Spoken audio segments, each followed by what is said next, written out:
விஜயகாந்த் ஒரு கூட்டத்தில் கூட வடிவேலு குறித்து எதுவுமே பேசாமல் இருந்தார். வடிவேலுவின் விமர்சனங்களுக்கு எதிர்வினை ஆற்ற வேண்டாம் என தனது கட்சி நிர்வாகிகளுக்கும் அறிவுறுத்தி இருந்தார் விஜயகாந்த். வரலாற்றில் இல்லாத அளவுக்கு தேமுதிக தலைவர் விஜயகாந்த் எதிர்க்கட்சி தலைவரானார்.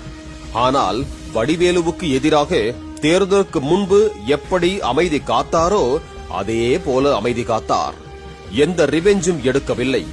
இன்னும் சொல்ல போனால் வடிவேலுவை தொடர்ந்து நடிக்க வேண்டும் என வடிவேலுவின் நண்பர்களிடம் கூறினார் விஜயகாந்த் என கூறப்பட்டது.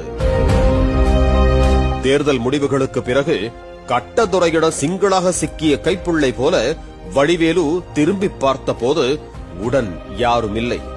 விஜயகாந்தோ ஜெயலலிதாவோ நேரடியாக பழிவாங்கவில்லை என்றாலும் ஜெயலலிதாவுக்கு பயந்து திரை உலகில் யாரும் வடிவேலுவுக்கு வாய்ப்பு கொடுக்கவில்லை என கூறப்பட்டது. கிட்டத்தட்ட 10 ஆண்டு காலமும் அவர் முன்பளவுக்கு பட வாய்ப்புகள்